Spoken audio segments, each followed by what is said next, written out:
menerjemahkan kitab kita ke dalam bahasa Arab. Bah, pandai-pandai kalilah kalian. Emang ada kayak gitu? Orang Arab dipanggil, Arab Kristen yang dipanggil untuk menerjemahkan kitab kalian, ada? Di lembaga Bible Indonesia orang Arab semua rupanya di situ. Orang Arab Kristen. Masolang generasi. Sadarlah itu kawan, sadar. Sadar. Cinta damai kan? Yaudah, ambil langkah-langkah untuk damai. Cinta Indonesia kan? Iya kan? Ya udah. Hilangkan ego itu.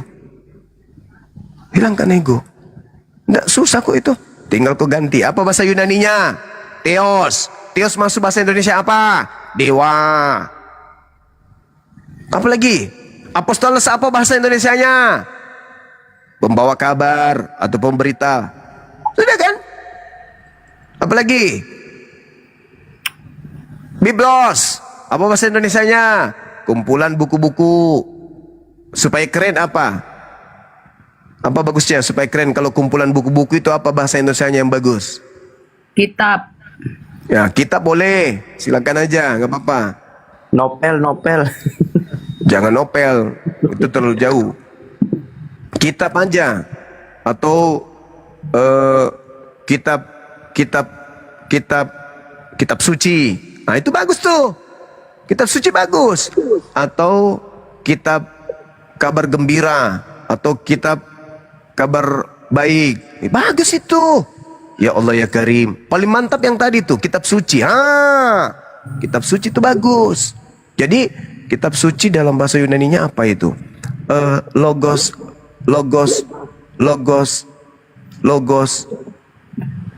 Tidak nyambung kalau dewa gurunda bagaimana tuh? Jangan dipaksa tahu, enggak bagus toin kalau dewa kak. Beda itu terlalu jauh ki.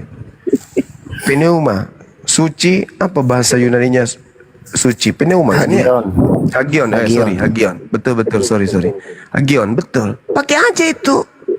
Kenapa nggak pakai itu? Kan bagus kalau pakai itu. Hagion, wah, mantap sekali. Logos Hagion, apa artinya? Kitab suci. Wah, keren. Tepuk tangan. Keren itu. Kitab suci. Ya, logo Hagion. Wah, buku suci atau kitab suci. Wih, keren loh itu. Keren itu. Logo Hagion. Itu sudah jadi jati dirinya dari Yunani. Mantap. Iya. Apain ke Alkitab? Kistrulah yang terjadi. Persinggungan terjadi. Sedikit-sedikit kita debat. Karena kita merasa saling punya hak. Ini hak saya. Kalian juga mengatakan ini hak saya. Padahal kan apanya coba? Dari mana istilah Islam itu masuk ke kitab kalian? Ini bukan Arab, ini Indonesia. Maka sejatinya seluruh kata yang ada dalam original teks kitab Anda Indonesiakan. Jangan kau Indonesiakan yang separuh, tapi yang di prinsip di penduduk mayoritas kalian pakai. Jadinya ke C6 larinya. Menyamakan diri dengan penduduk setempat, budaya, bahasa, karakter. Itu kami udah tahu itu program kayak gitu, saudara. Jadi mohon kiranya ya apa yang kami sampaikan ini supaya kedepannya ya kita lebih baik lagi kan. Amin. Anda ajaran kasih, kami ajaran rahmatan lil alamin. Duduk kita bersama semeja kita. Wah, Indonesia semakin disegani. Indonesia semakin jaya. Indonesia semakin punya wibawa bagi bangsa di luar negara yang kita cintai ini. Mantap. Tapi kalau sesama anak bangsa saling sikut, yang mana yang Islam ini? Kok kitabnya mirip-mirip semua? Yang mana yang Kristen? Kok yang mana ini? Jadinya apa? Karena kita merasa punya hak, Anda juga punya hak, akhirnya rebutan. Sebagai anak bangsa, ya merebutkan permen. Itu yang terjadi. Tapi kalau sadar, ini jatahmu, ini jatah kita. Damai kan? Damai. Sebagaimana ketika kita menonton Indonesia melawan Cina, main bola. Tak ada Kristen, tak ada Islam. Pokoknya Indonesia harus menang. Kristen ke Anda, Islam ke Anda, semuanya Indonesia. Itu baru keren. saling menghargai, saling mencintai. Kalau mereka tetap nggak mau Gurunda, bagaimana kalau demo ke lain? Seluruh Kata lewat Tommy itu kalau dia tidak mau, nah tahu Mi. Mereka sudah tahu, oh ternyata ini pencetusnya. Udah yuk, kita rapat yuk. Udah, apa yang diinginkan oleh teman-teman Islam, udah.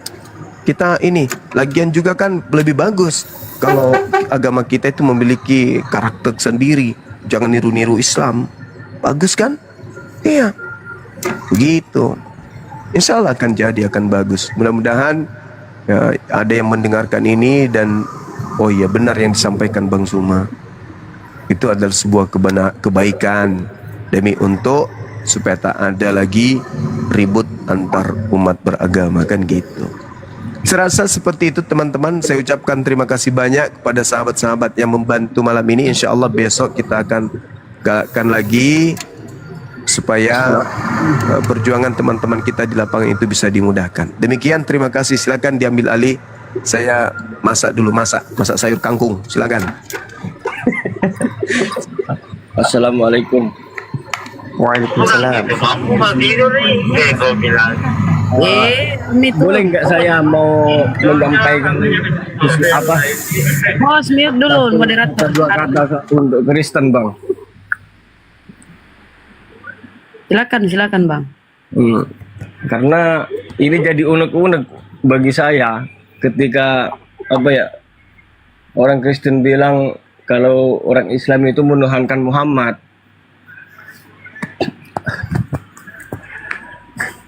Tadi Ini sudah dibahas, Kristen, Bang. Ya. Tadi sudah dibahas Bang Juma tadi. Kristen ini apa ya, sok paling benar dia punya agama, tapi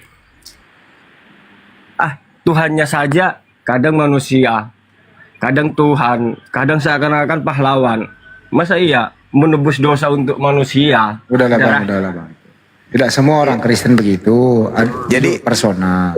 Iya, jadi saudaraku, kita tidak punya hak untuk begitu. Mereka mau mengatakan Tuhannya mereka sepenuhnya manusia, sepenuhnya Tuhan. Ya silakan aja, itu kan haknya dia.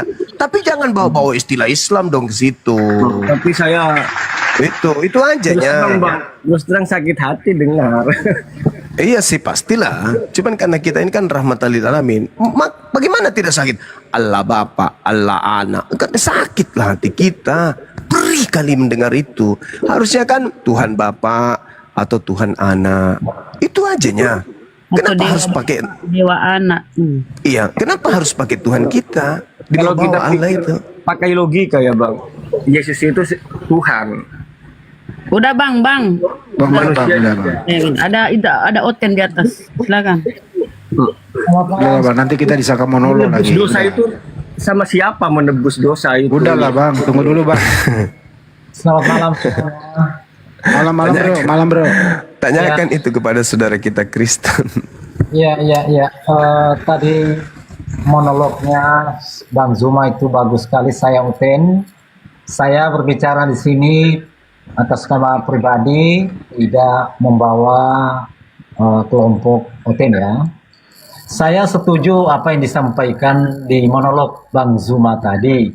Dan saya ini sudah lama menjadi musafir, tapi musafir di dunia maya, mengikuti, mendengar, dan saya sudah 3 kali naik di roomnya Bang Zuma. Kemarin malam juga saya tahapan belajar, ingin menjelajahi seperti apa Islam itu. Dan terus terang, apa yang disampaikan dalam monolog tadi, pertama saya sepakat. Yang kedua, rasanya tidak mungkin Bang Zuma ya, tidak mungkin pihak gereja itu akan merubah isi nama-nama dari Islam yang digunakan di Bible. Kenapa? Saya banyak bincang, teman saya itu banyak Muslim, banyak juga oten-oten yang sepemahaman dengan saya. Sehingga mengatakan begini, kalau seandainya yang ada di Bible ini akan dihilangkan, semakin terbukalah kerahasiaan Bible itu bahwa memang Bible itu bukan firman Tuhan. Buktinya direvisi lagi dan dikembalikan nama-nama Islam itu. Artinya sudah terbuka bahwa itu kalau bahasa kasarnya itu hasil curian dari umat Islam saudara kami juga. Jadi rasanya tidak mungkin. Dan Bang Zuma, apa yang disampaikan selama ini lewat diskusi maupun monolog semacam ini, itu kami paham banyak pihak-pihak gereja dan para dosen yang tergabung dalam LAI mendengarkan ini. Sebetulnya biar tidak kami, bukan lagi kami para gembala, para jemaah ini yang kekurangan ilmu ini lagi menyampaikan ke mereka. Mereka itu sudah mengetahui sebetulnya apa yang disampaikan ini. Cuman ya tadi, sangat terbuka Bibel itu bukan firman Tuhan. Kalau itu direvisi lagi, apalagi dikembalikan ke asalnya istilah-istilah Alkitab umpamanya ya. Seperti itu Bang Zuma ya. Jadi saya teman-teman, ini saya tidak di tengah-tengah keluarga karena saya mau belajar. Saya sudah 3 kali ngomong dengan Bang Zuma dalam satu room ini, menjelajahi apa yang saya inginkan, saya tanya, dijelaskan oleh Bang Zuma. Mudah-mudahan saya itu tidak lama lagi, mudah-mudahan mendapat petunjuk dengan ikut saya menjadi mualaf di dunia maya ini, bukan dunia nyata di darat, tapi dunia maya. Karena di darat sana rata-rata kalau orang berilmu, dalam hal ini pendeta umpamanya, rata-rata tidak menjelaskan seperti penjelasan di pemalan apologet Islam ini, utamanya Bang Zuma dan teman-teman ini. Mereka menyembunyikan ilmu, sementara kami jemaat ini kekurangan ilmu, tidak tahu membaca arti makna dalam Bibel itu. Tapi Bang Zuma dengan jujurnya sudah menyampaikan ini, dan kami terus terang, saya banyak teman juga Oten sepakat sebetulnya dengan apa yang disampaikan Bang Zuma ini. Cuma kami ini kan punya saudara, punya keluarga, kami tidak serta-merta itu langsung meninggalkan agama kami. Kami juga punya adab di keluarga kami, sehingga kami kalau tidak mengikuti adab itu, kami akan dilempar atau dikeluarkan dari silsilah keluarga. Seperti itu narasi saya. Demikian sementara. Masya Allah. Masya Allah. Ya, ini kalimat yang akan sering kita dengarkan ke depannya. Karena semakin banyaknya orang yang kemudian tersadar dengan keadaan yang mereka alami, bahwa tidak adanya keterbukaan, tidak adanya kemudian ruang untuk diskusi seperti di TikTok untuk menggali isi kitab yang kita anggap suci. Kalau di Islam jelas pondok-pondok pesantren itu mengkaji sampai ke akar-akarnya tentang kitab sucinya umat Islam. Begitu juga di perguruan tinggi. Tapi ya tentu dengan adanya hal-hal seperti ini, yang kita harapkan itu yang berkembang nilai positifnya. Karena ketika ketika orang non-muslim masuk ke Islam, maka dirangkul oleh Al-Quran dan hadits. Mereka menjadi orang-orang yang akan menjadi penghuni surga, kekal lagi di dalamnya. Itu hadiah. Berbeda kemudian ketika kami belajar Bible, lalu ada orang yang keluar dari Islam masuk ke dalam agama di luar Islam, khususnya agama yang mengimani Matius 7. Maka nyata bagi kami bahwa orang ini akan diusir oleh yang dia sembah sendiri katanya. Jadi Islam mengajarkan tentang Islam, mengajarkan tentang isi Bible, silakan. Kalau mau terima silakan. Dan kalaupun Anda terima, itu adalah kemenangan bagi diri saudara. Karena masuk ke dalam kelompok orang-orang yang diberi nikmat keselamatan. Nah sebaliknya, kami umat Islam tidak akan pernah mungkin diusir oleh Yesus. Gak mungkin. Karena kami tidak bernubuat mengusir setan, bermujizat, dan memanggil dia Tuhan. Berarti kami keluar. Kami di luar daripada orang-orang yang menjadi kandidat pengusiran. Tapi kalau Kristen memanggil Tuhan, bernubuat, mengusir setan, bermujizat pakai nama Yesus, yang diusir ya memang ia melakukan itu. Nah, ketika kita membahas tentang dua agama ini, tentu saudara Kristen akan mengatakan iman Kristen yang benar. Kami juga mengatakan iman Islam yang benar. Hindu pun mengatakan itu agama kami yang benar. Lalu mana yang benar di antara semua iman yang ada? Pasti ada. Tidak mungkin semuanya benar. Tidak mungkin. Pasti ada satu di antara banyak iman, banyak kepercayaan ini. Nah, apa tolak ukurnya?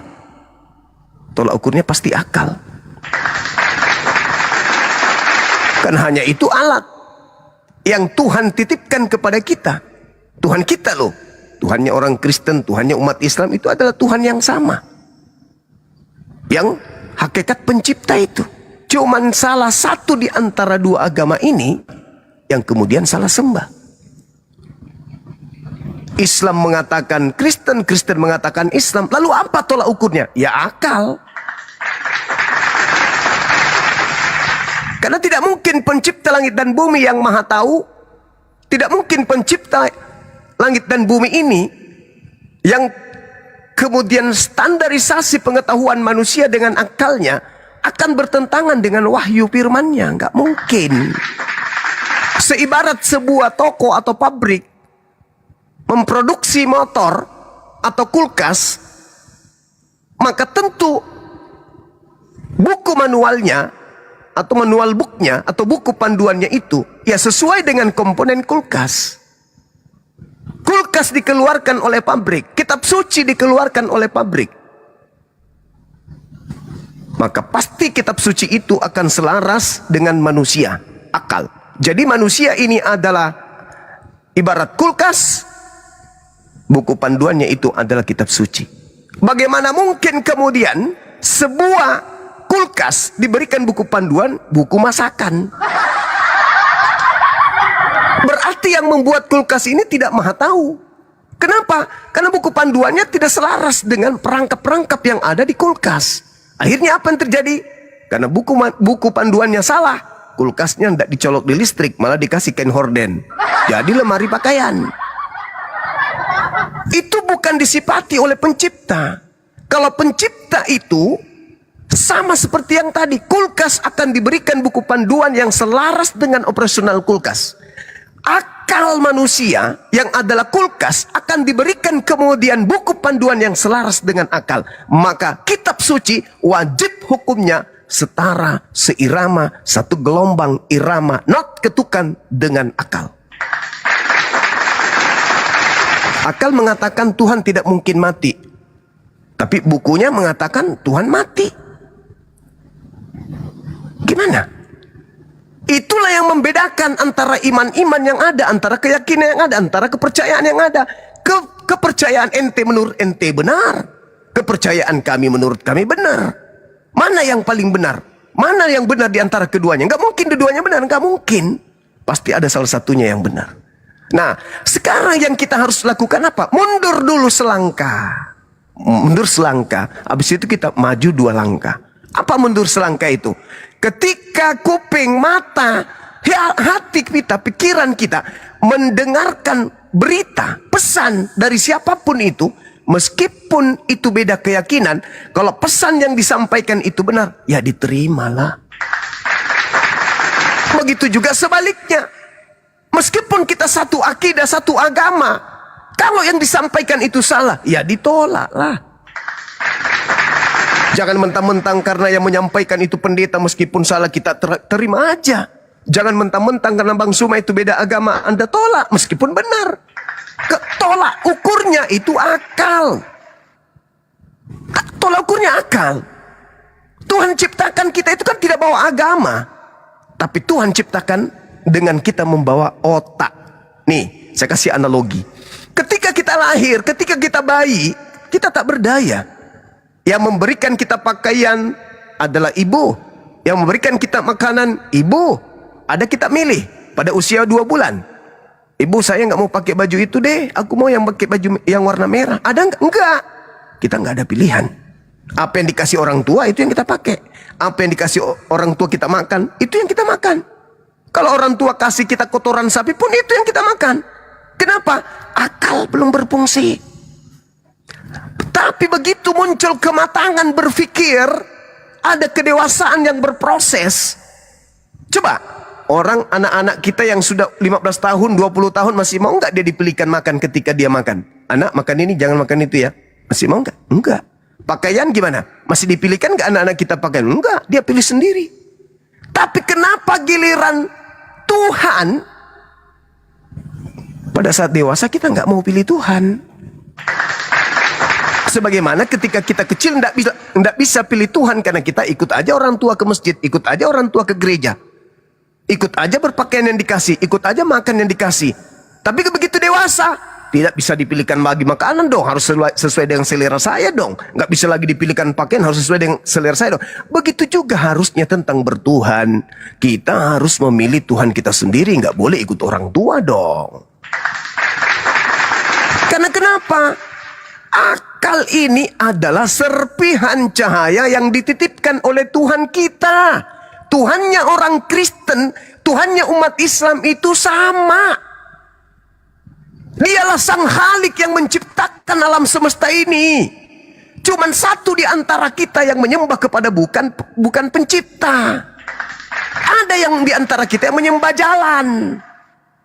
Jalan menuju kepada pencipta yang kita anggap Tuhan. Jalan menuju Monas yang kita anggap Monas. Sehingga kita nggak pernah sampai ke Monas. Kenapa? Karena jalanan kita anggap Monas. Muter-muter aja kita di jalan. Ini kita di mana? Itu udah sampai di Monas, Bang. Padahal itu baru jalan menuju Monas, Cak Ayu. Akulah jalan, oke. Sebagai jalan tentu kamu punya rambu kan? Ya, rambu-rambunya ada. Ini jangan, ini boleh. Di depan belok kiri, depan belok kanan, naik tanjakan sedikit, habis itu turun. Itu yang disebut jalan. Rambu, metode, cara. Supaya bisa sampai kepada Sang Khalik.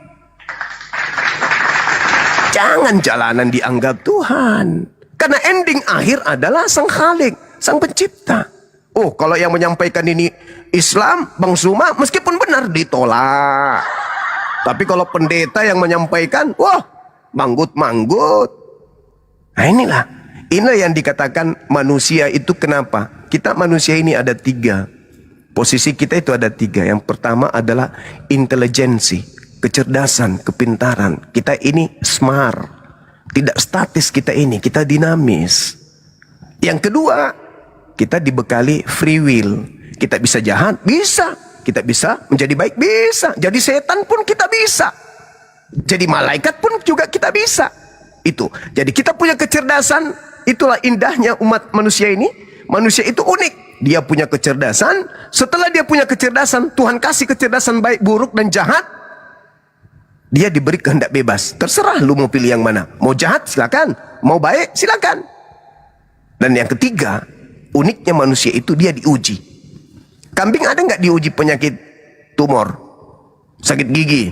Mbek, kau dari tadi pagi kenapa kau bunyi terus? Gigi kau sakit, mbek. Gak ada ujian kayak gitu sama kambing. Gak ada. Maka karena tidak ada ujian pada kambing, maka kambing tidak ada free will. Ah, malam ini, hari ini aku nggak mau makan rumput lagi deh. Sekali-sekali mau makan bakso. Besok malam mau makan sate. Gak ada. Hanya manusia, makhluk terunik yang diciptakan oleh Tuhan kita. Intelijensi. Apa itu? Daya serap, akal, logistik, logis. Logika ini yang kita pakai. Itulah yang membedakan kita dengan makhluk lain. Logika yang kita mainkan. Ritme, pesan, dan bagaimana cara kita menangkap pesan. Yang kedua, setelah pesan itu datang, kita memilih. Contoh, Al-Quranul Karim, surah Yasin misalnya, mengatakan Tuhan itu tidak mati, tidak dihidupkan, tapi maha hidup dan maha mematikan. Ulangan 32:39. Pencipta langit dan bumi, maha menghidupkan dan maha mematikan. Ada sebuah buku menceritakan sembahan kita mati. Sekarang yang berfungsi adalah free will. Dengan insting tadi, dengan logika tadi. Logika, sugesti yang ada, itu akan menerawang kemudian ketika diperhadapkan dengan keadaan. Tuhan tidak mati, Tuhan maha hidup, Tuhan maha mematikan. Ada yang mati. Ah, gimana cara kita memilih? Anda mau mengatakan dia Tuhan, jadi dia Tuhanmu. Anda mau mengatakan dia bukan Tuhan, jadi dia bukan Tuhanmu. Sekarang di mana kau dudukkan pikiranmu itu? Logismemu itu kau dudukkan di mana? Kau paksa dia menjadi Tuhanmu, sementara ilmu logika mengatakan Tuhan tidak akan mungkin mati. Tapi kau paksakan, berarti kamu memilih yang tadi, di mana kita dua kesempatan itu ada, menjadi jahat atau menjadi baik. Yang terakhir adalah ujian. Manusia itu diuji. Dia pintar, oke. Dia punya kehendak bebas, oke. Dia diuji. Kalau lu tinggalkan agama lu sekarang, lu jatuh miskin. Diuji dengan kemiskinan. Apa yang terjadi? Kembali naik ke atas level 2. Memilih, aku nggak mau jadi miskin. Akhirnya apa? Tetap menyembah sesuatu yang sifatnya makhluk. Jahat, dia pilih jahat. Karena potensi itu ada. Jadi dia kembali ke level 2, kembali memilih, daripada saya miskin, mending saya kemudian tetap di sini. Berarti dia pilihannya adalah kejahatan. Kemana perginya kejahatan kelak ketika kematian sudah datang? Nah, jadi itu sumbernya. Sumbernya kita berbeda karena itu. Tak ada yang menyadari, saya kan punya orang tua Islam, maka Islam itu salah pun saya harus tetap mati. Itu konyol namanya. Kenapa konyol? Betapa banyak orang yang fanatik terhadap orang tuanya. Begitu dia mati, meninggal, orang tuanya nggak ikut. Tokoh-tokoh agama, liurnya sampai 2 meter ketika dia berkhutbah. Kita itu begini, begono, bagana, bagono. Begitu jemaat mati, nggak ikutnya dia. Tapi katanya mati langsung masuk surga. Harusnya dia ikut. Daripada dia menderita, mengeluh, aku punya banyak utang ini, sedikit-sedikit ada penagih, matilah, kan langsung masuk surga. Katanya enggak kan? Artinya ada kekuatan di belakang ini semua yang mengontrol kita, yang melihat, menyaksikan, mendengar apa yang kita lakukan. Nah, inilah ketika saya mengatakan agama saya benar, Anda mengatakan agama Anda benar, maka tidak mungkin dua-duanya benar. Tolak ukurnya apa? Akal dan kitab suci. Kalau di Islam, akal dan wahyu. Nah, saya nggak berani lagi menggunakan kata wahyu, karena di Kristen juga ada kata wahyu.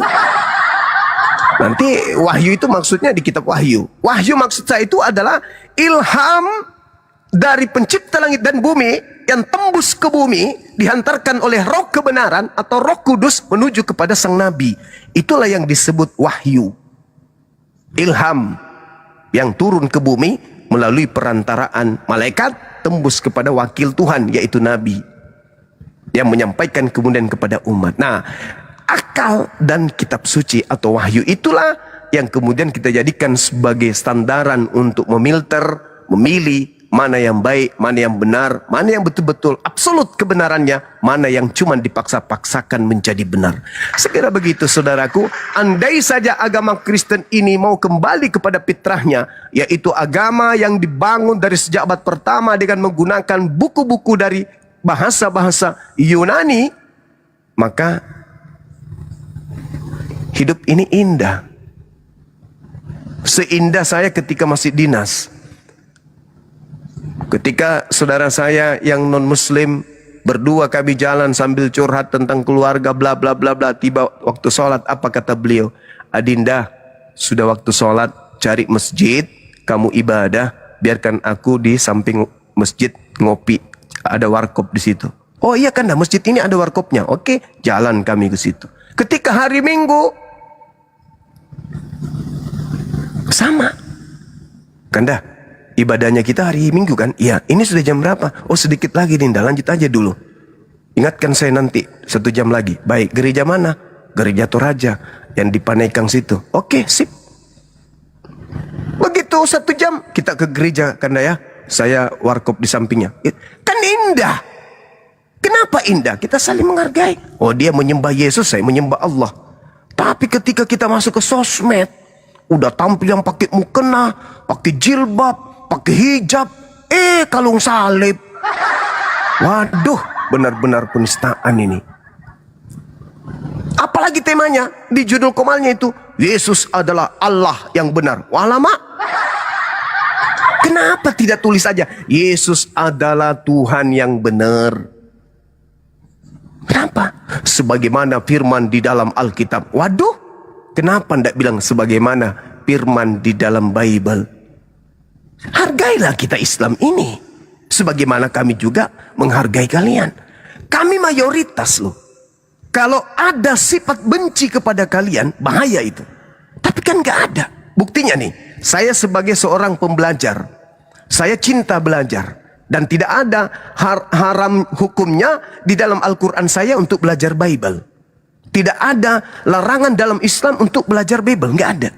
Maka saya punya hak, sebagaimana muatan cakupan Al-Quran, ikra, baca. Dan Bible itu datang dengan bacaan, maka saya baca. Apa yang saya baca di situ? Galatia 3 nomor 13. Kristus telah menebus kita dari kutuk hukum Taurat dengan jalan menjadi kutuk karena kita. Sebab ada tertulis, terkutuklah orang yang digantung di tiang salib. Boleh dong saya membaca Quran dengan mengambil pola itu? A'udzubillahi minasyaitonirrajim. Aku berlindung kepada Allah dari godaan Yesus yang terkutuk. Bisa. Datanglah saudara Kristen saya misalnya. Kenapa lu bilang Yesus terkutuk? Saya kasih Galatia 3 nomor 13. Tapi ada enggak umat Islam melakukan itu? Enggak. Kenapa? Karena Islam itu rahmat. Islam itu rahmat. Tapi kalau kalian, coba baca Filipi 2 nomor 6. Yang walaupun dalam rupa Allah, tidak menganggap kesetaraan dengan Allah sebagai milik yang harus dipertahankan, melainkan telah mengosongkan dirinya dan mengambil rupa seorang hamba dan menjadi sama dengan manusia, dan dalam keadaannya sebagai manusia dia telah merendahkan dirinya dan taat sampai mati, bahkan sampai mati di kayu salib. Siapa yang dimaksud di situ? Allah. Allah kami dibilang turun merendahkan diri, menjadi hamba, menjadi sama, mengambil rupa manusia, lalu taat sampai mati, bahkan mati di atas salib. Penghinaan gak itu? Penistaan gak itu? Ya penistaan. Itu penistaan itu. Tapi kami nggak mau. Meskipun kalian itu kecil, minoritas, tapi kami sayang. Tanpa kalian hidup ini nggak berwarna gitu loh. Tanpa saudara Kristenku ini, hidup ini hampa. Kalian itu saudara-saudara kami yang baik. Kalian saudara-saudara kami yang gimana ya? Yang mampu membuat kami tertawa, tersenyum, bahagia. Tapi dari sisi yang satu ini, aduh sakit hati kami bang. Kalau dari hidup sosial kita, dalam hal muamalah kita, kalian jualan HP, kami datang beli. Kalian jualan mobil, kami datang beli. Kalian jualan rumah, kami datang beli. Indah kan? Tapi giliran membahas tentang agama, ya Allah, begitu hina sembahan kami dalam kitab kalian. Itu. Tapi kami diam, kami sabar. Kami tidak, apa cerminannya? Allah, kamu itu kayak begini dan begono. Ini kan negara Indonesia, ini kan negara persatuan. Kamu takut dipenjara, kamu takut ditangkap. Karena ini undang-undang kita negara hukum. Coba bukan negara hukum, paling kalian habisin kami. Hei, berapa ratus tahun Nusantara ini dijajah dengan oknum-oknum yang tidak mengatasnamakan agama, tapi agamanya sama dengan kalian, saudaraku. Belum berbentuk Indonesia, belum berbadan hukum negara kita ini, penjajah lebih dulu diusir, meninggalkan rumah ibadah yang namanya gereja, meninggalkan lembaga Bible yang adalah punya penjajah, meninggalkan kemudian teman-teman penjajah, entah itu prajuritnya, entah itu pekerjanya, entah itu sahabatnya, atau apapun itu yang beragama sama seperti penjajah agamanya. Meskipun Kristen bukan agama penjajah, bukan. Tapi yang menjajah itu kan sama dengan kalian agamanya. Kami tidak mengatakan kalian agama penjajah, enggak. Tapi penjajah, keyakinannya, Tuhannya, tempat ibadahnya, kitabnya sama dengan kalian kan. Sementara pejuang bukan hanya Islam yang berjuang, ada juga Kristen, entah dari Toraja, entah dari Manado, entah dari Manado, entah dari Batak, entah dari Sunda, entah dari Makassar, ada juga Kristen yang ikut berjuang, ada. Tetapi kami mayoritas, lebih banyak yang berjuang. Kalian sedikit karena memang jumlah kalian sedikit. Coba kalian banyak, ya kalian juga pasti banyak dong. Tapi faktanya kan kami lebih banyak. Lebih banyak yang disakiti. Lebih banyak umat Islam yang menjadi janda, menjadi duda, menjadi yatim piatu karena ulah oknum yang ya kelompok yang mengatasnamakan diri mereka penjajah karena alasan rempah-rempah dan seterusnya, tapi agamanya sama dengan kalian. Kalau Islam itu damai karena negara hukum, kenapa masih berdiri lembaga Bibelnya penjajah? Kenapa masih berdiri gedung-gedung tempat ibadahnya penjajah? Kenapa masih hidup pengikut-pengikutnya penjajah? Pengikut bukan dalam arti kata ikut penjajah ya, pengikut agamanya. Kenapa? Kenapa nggak dihabisin kalau Islam itu radikal? Kenapa rumah ibadah mereka nggak diratakan kalau memang Islam itu benci kepada agamanya? Kita benci kepada oknumnya. Nah itu saudaraku. Kecuali terang-terangan mereka datang menyuarakan bahwa penjajahan dilakukan atas nama agama. Baru. Itu pun dalam perang agama, kaidah Islam, haram hukumnya merusak rumah ibadah musuh. Haram hukumnya membunuh tokoh-tokoh atau imam-imam atau pendeta-pendeta atau pastor-pastor atau guru-guru agama mereka. Haram. Atau kemudian membunuh orang tua, perempuan atau bayi. Tidak boleh dalam Islam, dalam peperangan. Apatah lagi dalam konsep itu. Jadi saudaraku, ayo maju 2 langkah ke depan untuk lebih mengedepankan, mempererat tali persaudaraan. Kita diikat bahasa-bahasa yang satu yang kita cintai. Ya kan? Bangsa-bangsa satu, yaitu bangsa Indonesia yang kita cintai. Perjuangkan itu. Dengan apa? Ya, mari kita beragama sesuai dengan Undang-Undang 45. Kita punya hak dan kita punya kewajiban. Kewajiban kita menghargai agama saudara kita. Cara kita menghargai agama saudara kita, jangan mengambil istilah dalam agama saudara kita lalu memasukkan ke kitab kita. Toh kita punya sumber, yaitu bahasa Yunani. Indonesia kan secara jujur, supaya tidak ada yang kayak gini-gini. Tiap malam bahas Yesus, saya juga jadi jenuh juga nya. Tapi mau kayak mana? Saya buka TikTok penghinaan, penistaan, gambar-gambarnya kemudian, waduh, Nabi Muhammad digambarkan begitu, Allah digambarkan kayak gitu. Astagfirullahaladzim, ya Allah ya Karim. Jadi kita butuh kemudian pencerahan kepada orang-orang kita yang punya peranan, punya wewenang untuk merubah itu semua. Kalau saudaraku mengatakan tadi bahwa mereka tidak mau merubah, bukan karena apa? Mereka mendengarkan, mereka menyimak. Tapi kalau mereka merubahnya, akan semakin nyata bahwa ternyata kitab kami bukan firman Tuhan. Saudaraku, dalam kaidah ilmu, firman Tuhan itu memiliki kedudukan lebih tinggi daripada bahasa manusia atau perkataan manusia. Tidak ada kekuatan di atas muka bumi ini yang bisa merubah perkataan Tuhan. Tidak ada kekuatan di atas muka bumi ini yang bisa mengoreksi firman Tuhan. Tidak ada kemudian kekuatan upaya di atas muka bumi ini meskipun seluruh manusia bersatu untuk merubah firman Tuhan. Tidak ada. Kalau memang itu firman Tuhan. Kecuali disembunyikan, ditambah dan dikurangi. Nah sekarang permasalahannya, kalau Bible itu sudah sering kemudian direvisi, diperbaiki, disempurnakan untuk mendekati bahasa yang dipahami oleh manusia pada eranya, pada masa itu, maka pikirkan sendiri. Tidaklah mungkin firman Tuhan dikoreksi oleh manusia. Tidaklah mungkin perkataan Tuhan disempurnakan oleh manusia. Dengan kata lain, yang kalian revisi setiap saat itu firman Tuhan kah? Kalau firman Tuhan kenapa bisa dirubah? Oh bukan Bang Suma, itu cuma terjemahan. Makanya, artinya ketika Anda mengatakan itu hanya terjemahan, berarti Alhamdulillah, rupanya yang kalian rubah itu bukan firman Tuhan, hanya terjemahan saja. Nah sadarilah itu, berarti yang kalian genggam selama ini firman Tuhan atau bukan firman Tuhan? Nah, kalau dengan alasan itu lebih ketahuan, solusinya ada, Bung. Kenapa enggak gunakan teori yang dipakai oleh Al-Quran? Apa itu? Tampilkan bahasa aslinya, lengkapi dengan terjemahannya. Nah, itu keren.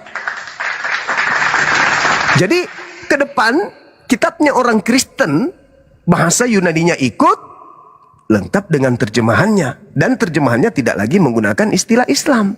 Karena ada yang menjadi koridor yaitu bahasa asli. Bahasa asli, begitu terjemahannya lari, akan ditegur. Nah, itu baru keren. Wah, saya rindu melihat kitabnya saudaraku Kristen, bahasa aslinya muncul di situ, sehingga teman-teman kita Kristen tak bingung, mana yang benar, terjemahan lama, terjemahan baru. Kalau ketika ada kebingungan, ketika ada original teksnya, panggil pakar. Ini sebenarnya artinya apa, Pak? Oh, ini artinya begini. Alhamdulillah, ketahuan arti yang sebenarnya. Jadi umat tidak bingung lagi. Karena banyak di antara orang Kristen yang bertemu dengan saya, baik di offline maupun di online, yang kaget. Loh, kok bisa ya Bang Sumaya? Apa memang betul Tuhan kami bukan Allah? Ya memang bukan. Makanya kata Allah yang adalah nama dalam bahasa Arab, kalian jadikan sebagai gelar. Padahal bukan itu. Cuman gelar kan? Iya, kan gelar itu banyak. Ada Tuhan, ada dewa, ada Tuhan, ada sembahan, ada dewa. Kenapa harus pakai Tuhan yang umat Islam? Kalau misalnya hanya digunakan sebagai gelar, pakailah gelar Tuhan. Sebagaimana original teks God yang dibawa oleh Belanda.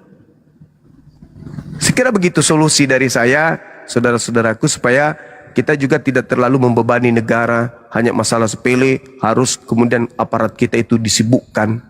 Hanya masalah, masih banyak pekerjaan berat yang menunggu pemerintah kita untuk diselesaikan. Janganlah masalah-masalah agama ini harus kita libatkan juga mereka. Cukuplah kita ini sebagai orang beragama. Orang beragama kan itu orang yang baik, orang yang dekat dengan Tuhan. Maka dudukkan perkara agama pada orang-orang yang punya agama. Bisa selesai, bisa, kenapa tidak? Bisa. Sekira begitu dari saya. Mudah-mudahan apa yang saya sampaikan ada manfaatnya.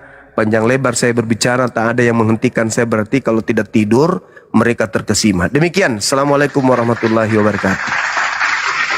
Ya, terima kasih Bang Zuma. Waalaikumsalam. Enggak tidur ternyata. Silakan. Jelas sudah. Sebetulnya kami atau saya pribadi sudah terlanjur mengikuti nenek moyang. Ternyata gini Bang Zuma ya. Ini semua sudah dibedah semua sebetulnya. Sudah dikupas. Baik Bibel dicocokkan dengan Al-Quran. Bibel itu ternyata, kesimpulan saya pribadi ya teman-teman Oten ya, maaf ya. Ternyata di situ tidak sesuai dengan original teks yang sesuai dengan bahasa aslinya. Katakanlah itu firman. Dari sudut manapun saya menonton, wakil saya, baik itu pendeta maupun bukan pendeta, menyerang, taruhlah menyerang Islam, semua itu dikembalikan ke Bibel. Contoh, teman-teman saya Oten mengatakan Nabi Muhammad itu tukang kawin. Nah, pihak apologet Islam mengembalikan ke Bibel, ternyata di Bibel itu bukan 1, 2, 3 saja istri yang dijelaskan di Bibel, bahkan ratus. Nah, tidak ada jalan saudara saya Oten untuk menyerang Islam sebetulnya. Jadi saya ingin bagaimana kejujuran mereka-mereka yang ada di LAI ini, para dosen dan pendeta, cobalah berpikir sebagaimana apa yang dijelaskan oleh saudara kita Muslim dari apologet ini yang dikaptenin oleh Bang Zuma ini. Karena saya ya terus terang tidak lagi apa ya, kalau di Islam itu namanya ibadah. Artinya kalau saya tidak lagi tidak ada semangat lagi ya, cuma datang bernyanyi di gereja, sepertinya tidak apa ya, tidak ada, tidak apa, malas gitu, malas. Tidak ada merasuk ke hati apa sebetulnya yang itu saja perpuluhan dikumpul setiap bulan. Jadi terima kasih Bang Zuma. Kita menunggu waktu saja, saya akan menghubungi nanti. Mudah-mudahan mendapat Insyaallah Bang. petunjuk. Saya kira ini mungkin sudah alat. Bang Zuma juga mau istirahat. Saya tidak debat ya, saya bukan debat, tapi saya sampaikan tadi saya musafir mencari pembelajaran ya, mencari ilmu tentang apa yang benar ini ya. Karena tidak mungkin dua yang benar yang berhubungan dengan keyakinan kita masalah agama, karena agama ini kita akan meninggalkan dunia ini menuju ke dua tempat, neraka atau surga, gitu Bang Zuma ya.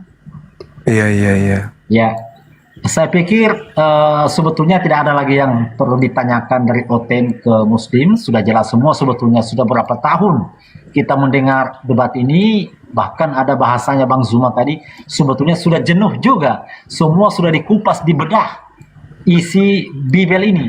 Dan saya menyimak rata-rata dari pihak Oten itu, kalau sudah kalah, kalau bukan kabur, pasti menyerang pribadi si lawan debatnya itu. Seperti itu yang ada. Jadi mohon maaf saudaraku Oten ya, ini saya bicara dari kenyataan fakta yang ada lewat khususnya di YouTube dan TikTok ini saya nonton. Seperti itu yang kenyataan yang ada. Dan bukan cuma saya, teman-teman saya Oten banyak sepakat ya, sependapat dengan saya. Kami kadang habis nonton gini diskusi lagi dengan teman-teman, dan ada Muslim sebagai narasumber kami untuk sebagai pembanding ketika kami diskusi di luar menonton diskusi di dunia maya ini, seperti itu. Sekali lagi mohon maaf teman-teman Oten, dan saya tiap malam memang mengambil ilmu dari debat ini dan monolog Bang Zuma. Dan nanti mudah-mudahan suatu saat saya akan mendapatkan satu kesimpulan sebelum kita menuju ke alam selain alam dunia ini. Demikian Bang Zuma, terima kasih lagi atas Ya, sama-sama Bang. Terakhir boleh tanya, Abang dari sekte mana sebelumnya Bang? Trinitas. Trinitas. Oh iya. Saya sudah perkenalkan Bang Zuma, pertemuan perdana kita sudah 3 kali di room Bang Zuma. Mungkin Bang Zuma karena banyaknya tamu lupa ya. Iya Bang. Sudah banyak rekan yang kemudian kita diskusi gitu loh. Ya, saat itu kan Bang Zuma pakai tema juga tentang eksekutor, pahlawan tanda tanya itu Bang Zuma. Iya, betul. Iya, siap. Seperti itu. Betul. Silakan Bang Zuma dilanjut, barangkali mau istirahat saya. Oke, mungkin teman-teman ada yang ingin disampaikan. Waktu dan tempat kita kembalikan kepada host. Tapi saya mau bertanya, ini kok yang di YouTube saya nonton 26.000 ini Itu kok error? Itu asli itu banyak. Kok sampai sebanyak itu? Ya alhamdulillah, artinya ya penonton mempercayai kita. Asli, saya nonton juga asli. Gila ya. Ya, Oke, di lanjut, YouTube saya, lanjut. di YouTube saya cuma nyampe 500. Asli itu. Nah Asli. ini malah 26.000. Wow. Semoga tiap malam segitu. Masya Allah. Silakan teman-teman yang nonton di YouTube itu di subscribe channelnya langsung Zulkifli 15. Mumpung kalian masih ada di situ. Nanti aku kirim ayam, sayur kangkung, tomat, toge, masak di situ ya. Masak kalian situ ya, teman-teman ya. Masak di sana ya. Ada yang mau nyumbang telur 1 rak katanya untuk di YouTube-nya Bang Zuma. Masa. Oh, keren. Iya. Lanjut. Ya. Di like juga dong. Di like juga. Kopi nggak sekalian Bang Zuma, kopi. Kopi sudah ada campur masako di sana tuh. Ada. Campur lem mana? Lem. Ya rem. Allahu Akbar. 27. Ya. Tapi aku sedikit Bang Zuma nambahin Bang Zuma tentang Silakan. peristiwa tentang 2004 lalu Bang Zuma, tentang kasus peristiwa yang di Aceh. Nah itu kesempatan misionaris mengambil anak-anak Bang Zuma, 300 anak di dalam mobil itu, anak-anak khusus anak-anak untuk dimurtadinkan. Ngeri nggak tuh Bang Zuma? Iya, ngeri lah pasti. Masya Allah. Jangan lupa YouTube Anies Labes Channel dong. Iya, Masya Allah. Ini sudah mau tembus 30.000 yang nonton. Keren kali lah. Keren. Umat Islam kalau udah bersatu ya kayak ini. Betul. Mantap. Masya Allah. Lanjut. Silakan, mungkin dari teman-teman kita ada yang mau berdialog. Waktu masih ada ini, silakan. Bang Handi, silakan teman-teman yang non-muslim dinaikkan, kita diskusi. Suaranya juga bagus di YouTube Banyuma. Iya, tembus 30K ini, Masya Allah. Kok bisa ya? Iyalah. Aku mau komen di bawah. Tunggu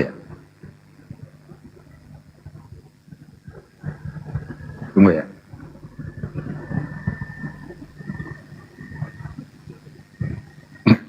Coba baca komen saya Banyuma di bawah.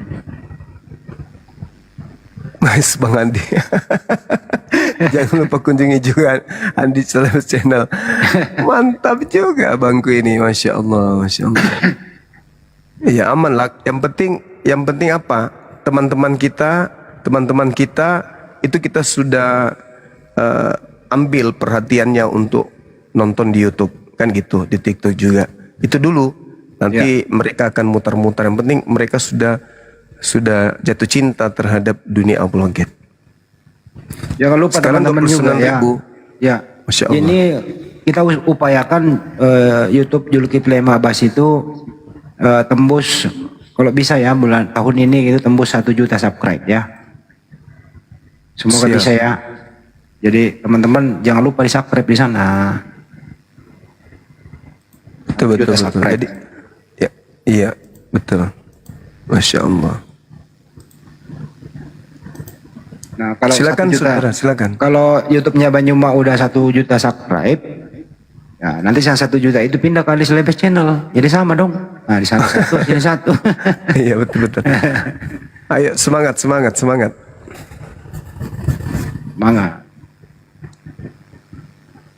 Intinya kami ada itu di sini Banyuma sebagai panglima ya teman-teman ya. Sebagai apologet. Apa sih itu apologet ya? Pembela Islam. Kita ini garda terdepan, memang paling riskan berhadapan dengan hukum. Paling riskan. Apapun itu, satu kata aja. Ini penistaan nih, kan gitu ya. Ini bisa ya seperti yang terjadi. Banyuma udah di LP, dia korban, terus kemudian dia yang dilaporkan. Bayangkan tuh kinerjanya si misionaris Silina Tidak Jaya ini. Bayangkan teman-teman, sang misionaris bawa racun itu dimusnahkan. Nah itulah awalnya di LP kan. Tapi alhamdulillah ya, itu tidak membuat kami berhenti kok. Terus semangat, nggak bisa tanpa kendor-kendora. Semangat sampai kapanpun.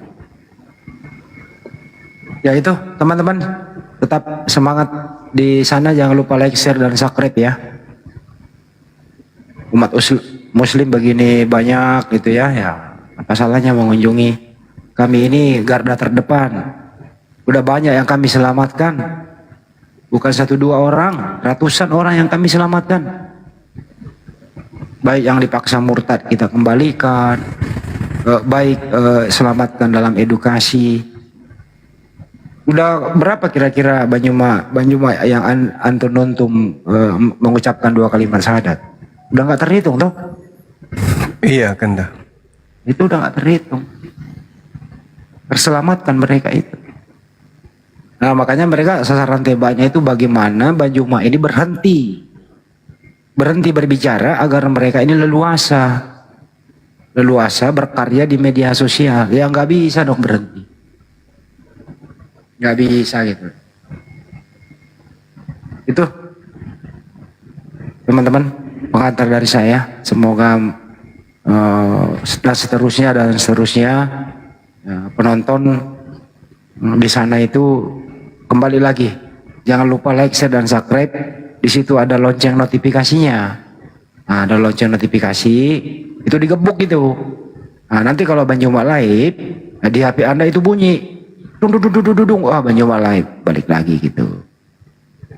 Ibu-ibu juga kalau siang atau pagi gitu, sambil beraktivitas di dapur kan tuh bunyi tuh HP dong, Bang Juma live, nontonlah daripada dengerin lagu-lagu yang aneh-aneh, nonton di situ sambil melaksanakan pekerjaan rumah. Setelah itu bosan, pindah-pindah sedikit lah ke Hanis Lewes Channel. Ih, harap banget gua Bang Juma. Gitu ya teman-teman ya. Mati aja.